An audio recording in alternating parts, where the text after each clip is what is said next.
Old video games have something magical about them. Like, let's just think about this for a second. Old games have that weird, classic, low-quality feeling that modern games will probably never have. And no, I'm not saying this out of nostalgia. The autistic textures, low-quality audio, corny stories and dialogues, you name it. These features have made the games from the 90s and the 2000s very distinct and unique. If you have never played such games, just try some. You'll feel the magic after playing some of them. These aged characteristics make these games unique, and many people still love and play old games just to feel that magic again. And it's not like people always talk about the magic of the things that are in the game, graphics, audio, presentation, etc. They also care for what's given with the game, such as game boxes, accessories, gifts, stuff, and yeah. But one of them nowadays just feels left behind, kind of underappreciated. And yes, they are game manuals. They're basically what you expect from them. Just some manual that gives you a brief rundown on what to expect, how the game works, what is what, how to play it, etc. And within the past decade, due to digital game downloads and long, boring tutorials that teach you, like, everything, game manuals have become pretty much extinct.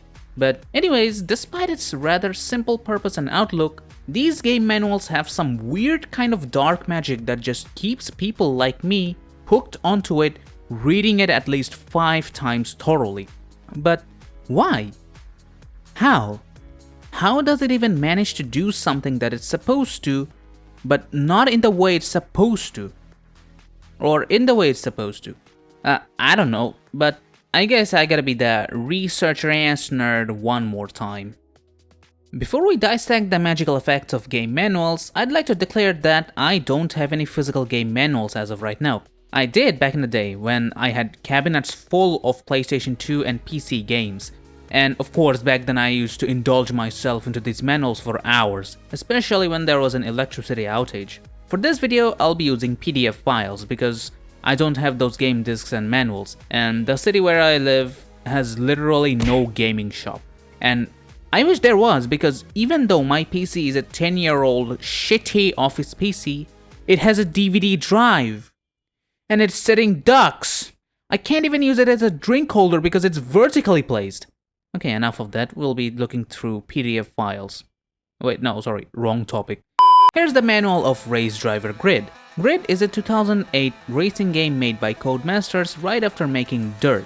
And even after almost 2 decades, this game is still considered as one of the best racing games ever made. And looking at the manual, we can see the table of contents, introduction, guides, extra information, and more. Just as expected. Although, upon taking your first glance, one thing you'll agree that compared to a regular manual that you'd get with things like a beard trimmer, this manual looks eye-catchy, dynamic, beautiful, and unique. Every single paragraph, every single page feels flashy, action-packed, attention-worthy. And it all comes down to its design. These manuals have unique page layouts, well-placed pictures and screenshots, and to-the-point explanation of this is this, and that is that, and if this comes, you do that.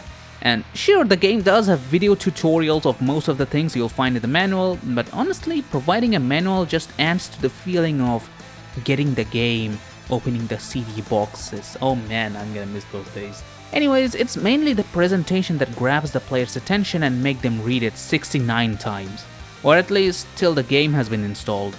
And to help you understand this better, I'll show you some more manuals. Here's one for the game Freelancer. Freelancer is an arcade, open-world space exploration and combat sim released in 2003.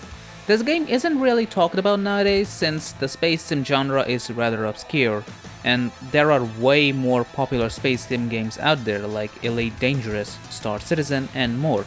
Anyways, just like Grid's manual, Freelancer's manual also contains eye-catchy contents, well-placed images and effects, simple explanation of what is what, etc.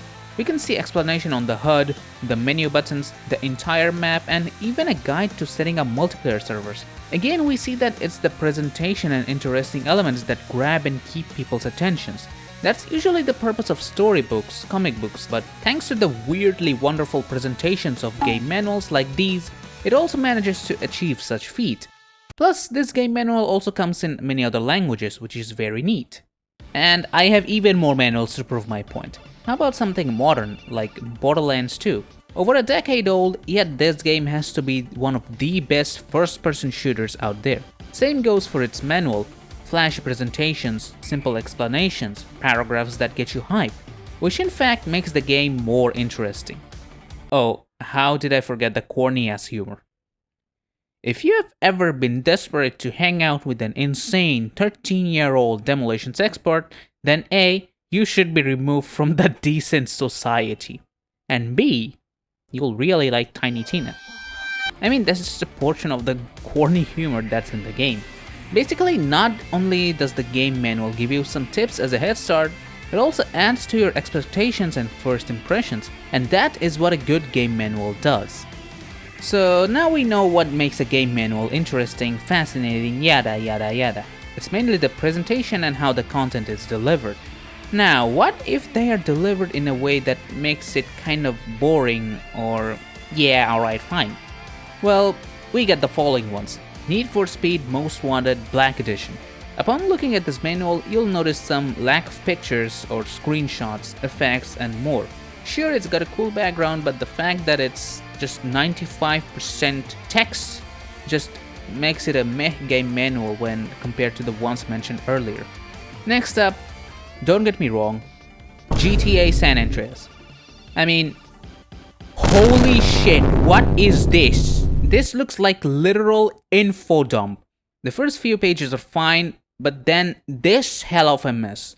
I think they tried to make it look like a magazine of some sort, but man, that's not how you design a game manual. Like, come on, where's the information? Why are they in these small boxes that I have such a hard time to find? It's going to scare off anyone, not just iPad kids. And you know what's funny? The manuals of GTA 3 and Vice City are really well organized, informative, and overall interesting. They have well-placed screenshots, easy to understand explanations, simple yet attractive visuals, and more things that make these worth your time to read 420 times. Now, I could show you more manuals and talk about them, such as the gigantic manual of Gran Turismo. I think you already have developed a proper understanding of the elements that make a game manual stunning, or maybe you're wiser than my dumb brain and knew these already. And so the next question is, should they be more appreciated and returned to modern games? Well, they sure deserve to be more appreciated, because some of the game manuals we've seen are able to give impeccable first impressions about their game, so you have to respect them and the ones behind such work of art. As for returning them, I'd say it depends. Modern games don't come with game manuals unless it's some special edition or collector's edition variant. That's all thanks to games now being digitally distributed. With that being said, if it's an indie game, it's purely optional. These games, most of the time, don't get the chance to be distributed physically. But if it's a game from big studios and companies, they should, because they have the power to distribute physical copies of games, and by providing manuals with such games, they can make the game more lucrative. Plus, it gives a sense of nostalgia and ownership. What's that? They don't want you to own their games? Oh, who could have guessed it? Oh my god, yeah, they're never doing it. They want to milk as much money as possible and make you own nothing. And for excuses, they'll always bring up climate change, how inefficient is it to distribute physical copies opposed to digital ones, yada yada. So unless some game company decides to give game manuals a try, we won't be seeing game manuals anytime soon. So anyways, this was a rather small packed video that I made to celebrate my third return to YouTube after exams. These ones were university entrance exams and man, I hated them so much. But with that aside, if you think there are more reasons and elements that make game manuals special, make sure to discuss in the comments.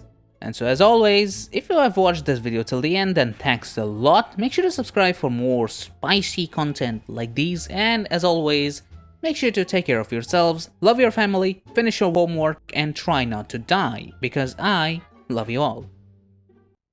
And you step parrot.